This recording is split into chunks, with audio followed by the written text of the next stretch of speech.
Saudara Menteri Keuangan Sri Mulyani menyerahkan langsung kepada Jaksa Agung Sani Tiar Burhanuddin laporan dugaan korupsi terkait fasilitas pada Lembaga Pembiayaan Ekspor Indonesia (LPEI). Dugaan korupsi atau fraud yang dilaporkan mencapai 2,5 triliun rupiah. Laporan tersebut terkait dugaan korupsi pada pemberian fasilitas pembiayaan ekspor LPEI dengan dugaan ada kredit bermasalah yang terindikasi penipuan. Kejaksaan Agung menjelaskan laporan yang diterima terkait fasilitas kredit kepada 4 perusahaan.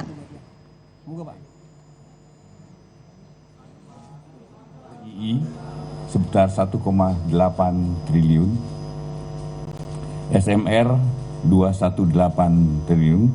Ini nama PT ya, nama perusahaannya. Ya. 215 miliar. Ya. 216 miliar, kemudian PT SFI ada 1,44 miliar dan PT PRS sebesar 305 miliar. Jumlah keseluruhannya adalah sebesar 2,505119 triliun. Menteri Keuangan Sri Mulyani memberi peringatan kepada manajemen Lembaga Pembiayaan Ekspor Indonesia wajib menjalankan komitmen pemberantasan korupsi. Zero tolerance terhadap pelanggaran hukum, korupsi, konflik kepentingan, dan harus menjalankan sesuai mandat Undang-Undang Nomor 2 2009. Kami juga mendorong LPEI untuk terus melakukan inovasi dan koreksi dan bersama-sama dengan tim terpadu tadi yaitu BPKP, Jamdatun, dan Inspektorat untuk terus melakukan pembersihan di dalam tubuh LPEI dan neraca LPEI. Untuk membahas lebih lengkap pagi ini Kompas Bisnis sudah bergabung bersama Ketut Sumadana Kapus Penkum Kejagung. Pak Ketut, selamat pagi. Selamat pagi Mbak, apa kabar? Selamat pagi, baik Pak. Ini kita update lagi kalau yang kemarin sudah dilaporkan oleh Menteri Keuangan Sri Mulyani sebenarnya temuan yang sudah dilakukan dalam berapa jangka waktu ini Pak penelitiannya dan penyelidikannya? Jadi begini, temuan ini bersumber dari tim gabungan ya antara Inspektorat Keuangan di Kementerian Keuangan sama BPKP dan Jamdatun. Nah, sebenarnya perkara ini dimulai dari 2015 sampai 2019 ya. Sementara kita masih memberikan kelonggaran untuk melakukan satu pembayaran sesuai dengan itikat baik. Ternyata sampai saat ini karena ada beberapa yang dimiliki oleh perusahaan asing, sampai saat ini tidak ada dilakukan pembayaran yang memadai. Artinya ada pembayaran tapi tidak persentasenya sangat kecil sekali. Itu baru tahap pertama ini yang dilaporkan kemarin ini ya. Yang 4 perusahaan itu saja sudah menimbulkan potensi kerugian negara lebih dari 2,5 triliun. Dan tahap keduanya mungkin lebih lanjut ini masih dalam proses istilahnya dalam proses restrukturisasi, reconditioning dari teman-teman, negosiasi dari teman-teman 3 tim tadi. Jadi itu awal mula ceritanya sehingga itu harus diserahkan kepada kami dalam rangka penegakan hukum seperti itu. Oke, ini 4 perusahaannya semuanya asing Pak? Tidak, satu perusahaan asing yang nilai kebetulan nilai debiturnya sangat tinggi. Itu sebenarnya sejak awal mereka melakukan satu peminjaman pembiayaan kredit ekspornya sampai 7 triliun. Tetapi itu sudah berjalan kemudian dilakukan tampal sulam sehingga kemarin kita temukan 1,8 triliun masih menunggak seperti itu. Untuk yang pertama yaitu PT RRI yang bergerak di bidang perusahaan sawit ya. Kalau yang PT SMS itu sebagian juga dimiliki oleh asing, sebagian juga dimiliki oleh orang Indonesia ya. Karena ini grupnya grup pertambangan juga ya, pertambangan batubara. Kemudian grup SPP juga pertambangan batubara. Dan PRS ini yang agak lain ini. Ini adalah perusahaan shipping atau perusahaan pelayaran perkapalan seperti itu. Ini sebenarnya apa yang jadi kendala dari 4 perusahaan ini? Karena dari 2015 Pak, berarti berjalannya sudah cukup lama, hampir mau 10 tahun ini.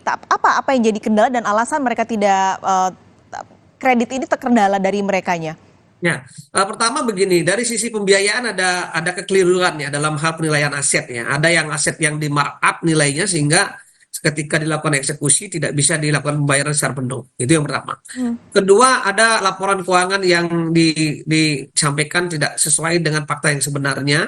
Dan yang ketiga, kalau saya lihat dari dokumen yang disampaikan kepada kami ya, ada pembiayaan tidak sesuai dengan pembiayaan awal atau tidak sesuai dengan apa yang diajukan dalam proses pembiayaan. Jadi tujuannya itu sudah dialih-alihkan semua, sehingga memang ketika kita cek dokumen-dokumen ini sangat mengarah kepada fraud atau tindak pidana korupsi seperti itu. Oke, kalau 6 yang dalam tahap 2 ini sedang dalam penyelidikan juga, apakah modusnya mirip dengan keempat perusahaan yang sudah ditemukan ini, Pak? Hampir sama, tetapi yang 6 ini masih istilah gininya masih performanya masih bagus gitu. Loan performanya masih positif lah, masih ada upaya-upaya mereka untuk bernegosiasi melakukan satu pembayaran. Tetapi yang 6 ini pun juga sebagian dimiliki oleh perusahaan asing gitu, kayak perusahaan Cina, perusahaan Pakistan dan India kan.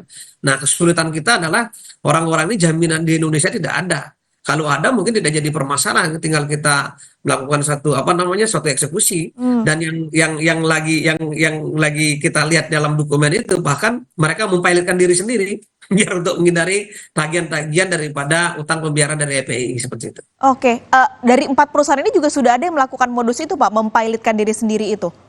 Ada beberapa yang kita cek dari dokumen yang kita terima. Gitu. Oke, kalau barang bukti, Pak, yang sudah ditemukan, apakah sudah ada juga dari Kejagung? Nah, ini kan baru hari kemarin ya kita serahkan dari Kemenq ya. Tentu kita harus mempelajari lebih jauh, dan barang bukti juga kita sudah mendapatkan dari bidang Jamdatun, Perdata dan Tata Usaha Negara ya. Ini kita akan koordinasi, kolaborasi dengan internal dan kolaborasi dengan tim gabungan tadi ya.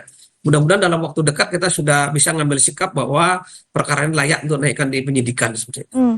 Pak, kalau yang 6 tadi, Pak, apakah sektornya juga mirip, Pak, dari komoditas tadi ya? Kalau dari 4 ini kan paling banyak komoditas sawit, lalu juga ada nikel dan batu bara. Apakah yang ke-6 ini juga bergeraknya sama sektornya? Nah, saya kira hampir-hampir mirip, karena kan semua sektor yang dibangun oleh LPI ini adalah sektor untuk ekspor. Ya, untuk komoditas ekspor, tentu tidak jauh-jauh dari itu, dari hasil tambang, dari sumber daya alam seperti itu. Oke. Akankah memanggil saksi lagi, Pak, sejauh ini?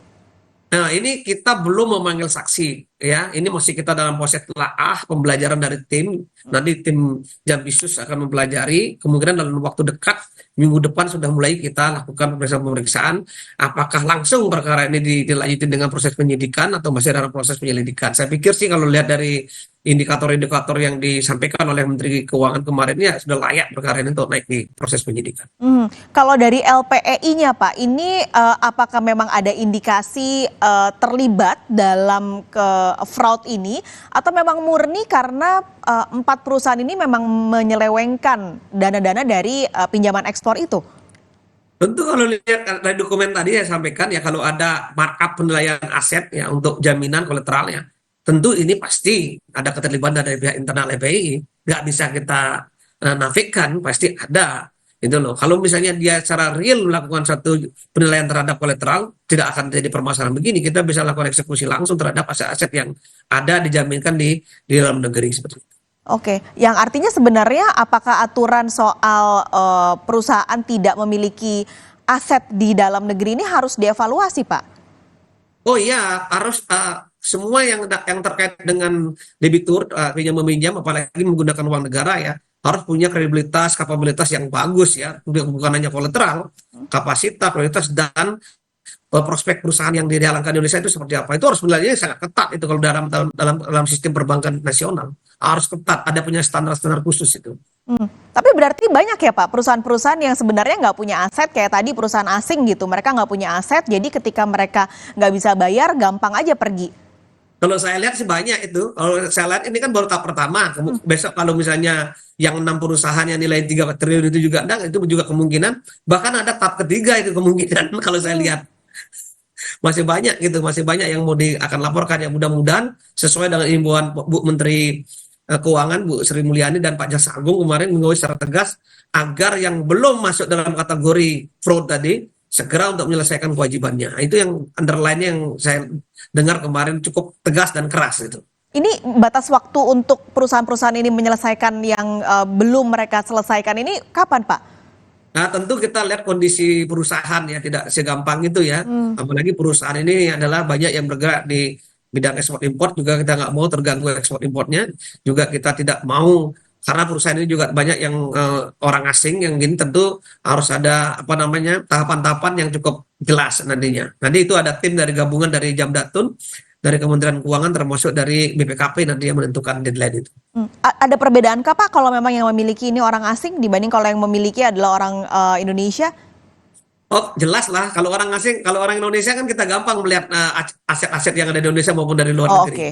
Kita bisa lihat kekayaannya. Tapi kalau orang asing tiba-tiba mereka datang ke sini tanpa kita ketahui, ini kan agak kesulitan. Jadi memang hanya fokus kalau di asing ini perbedaannya hanya pada aset itu ya Pak, tidak ada sektor-sektor atau faktor lain. Ya, karena tujuan daripada kita penegakan hukum dan tadi tim yang dibentuk adalah bagaimana melakukan recovery aset yang sudah dikeluarkan oleh Kementerian Keuangan. Oke. Itu sangat penting. Terakhir Pak Ketut, ini yang tahap kedua kira-kira nilainya sama atau bahkan lebih besar karena ada 6 perusahaan? Kalau saya lihat lebih besar. Kemarin sudah disampaikan oleh Pak Jaksa Agung itu kalau tidak salah 3 triliun ya. Kalau totalnya semua itu 16 triliun totalnya. 16 triliun? Ya, maka saya bilang kemungkinan bukan hanya tahap 1, tahap 2, dan tahap, bisa saja ada tahap 3-nya. Mudah-mudahan itu nggak terjadi. Mudah-mudahan itu bisa terbayarkan segera. Baik, terima kasih Pak Ketut Sumedana sudah berbagi informasi pagi ini di Kompas Bisnis. Sehat selalu Pak Ketut. Terima kasih. Saudara Kompas Bisnis, kami hari sampai di sini. Sapa Indonesia Pagi masih akan kembali usai jeda dengan informasi tim nasional bulu tangkis Indonesia tiba di Indonesia setelah berhasil meraih 2 gelar juara di turnamen All England 2024.